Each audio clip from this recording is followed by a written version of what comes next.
Good evening, everyone. I want to congratulate the honorees, Rabbi Bros, Professor Radelet, and the cast and crew of Clemency.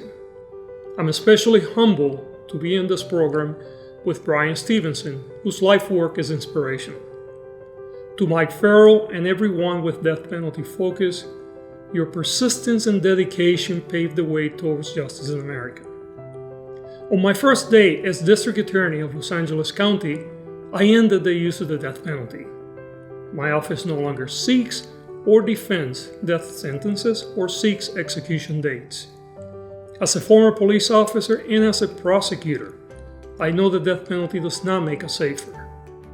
I know it's racist, morally untenable, irreversible, and expensive. I am pleased to be among the growing number of prosecutors embarking on this new path. Together, we stand firmly with you in opposition of the death penalty. Hi, I'm so happy to do this introduction to Mike Radelet for this award. We go back a long way. He personally helped me a lot when I wrote Dead Man Walking and The Death of Innocence. I know that when you write a book, you got to be sure of every fact you put in. And so I asked Mike if he would do the proof for me of all the footnotes, which he did. He did it for Dead Man Walking and he did it for Death of Innocence. But he was right there with the inmates in Florida. He accompanied 40 people, personally was with them right before they were executed and accompanying them on that last journey. And he was also with the victims' families on the other side. Mike's such a whole person. And he combines intellect with love and care, a fierce passion for justice, and I gotta add, the sense of humor of a fifth grader. I mean, if you know any of Mike's jokes, you know what I mean. I mean, who else is gonna send a Christmas card out where he's dressed like a nun or an angel? And that's part of Mike too.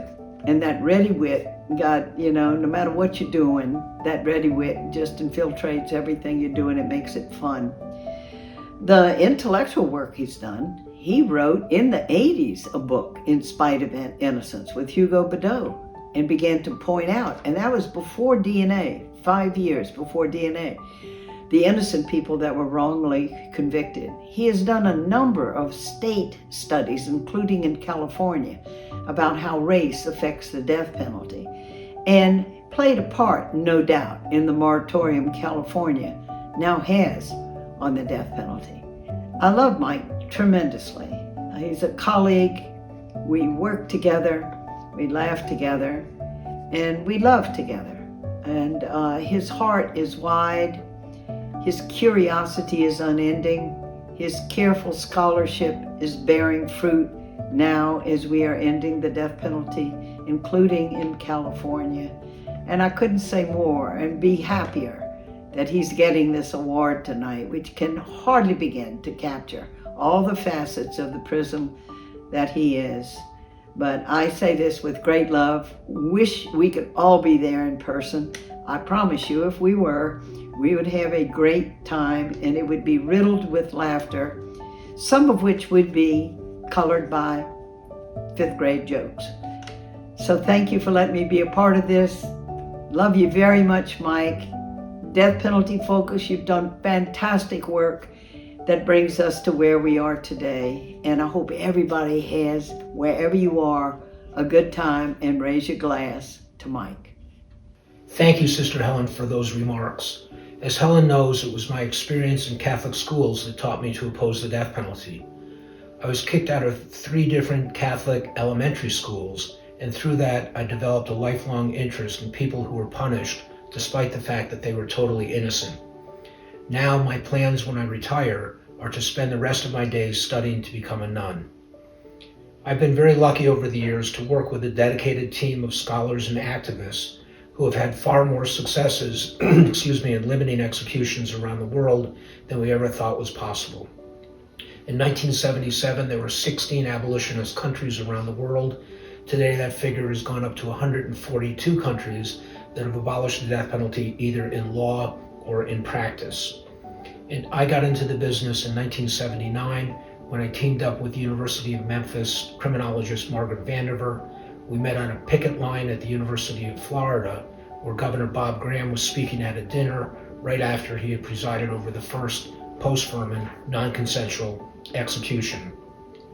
Later, Margaret and I teamed up with Tallahassee paralegal Terry Farley to build the largest statewide data set on death sentences in the United States, and we are donating that data set to the National Death Penalty Archives at the University of Albany later on this spring. Along the way, I met the top death penalty scholar of the 20th century in the United States, Hugo Adam Beddoe, and beginning in the mid-1980s, we published a book and several papers on erroneous convictions. Our list of post-Furman executions is still updated by DPF, and it forms the basis for an extremely important death penalty group, Witness to Innocence. And most importantly, in the early 1980s, I met Northeastern University criminologist Glenn Pierce, and over the years we published 12 or 15 different studies on racial bias in the administration of the death penalty. Glenn and I also did a statewide study here in California of race and death sentencing in 2006, and now at the request of the California Public Defenders Association, we are beginning to update that project.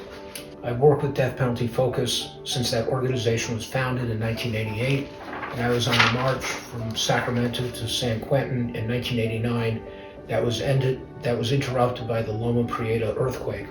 I still have the t-shirt, and I'm going to donate it to Death Penalty Focus in hopes that they'll be able to auction it off as a fundraiser. $5 is $5. For the first time since 1972, we are in a position to believe that many of us will see total abolition of the death penalty in our lifetimes. We're now in the 15th round of a long fight, and the final punch knocking out the executioner is about to come. Thank you for this award. It really means a lot to my team and to me to be reminded that those long nights can indeed make a difference.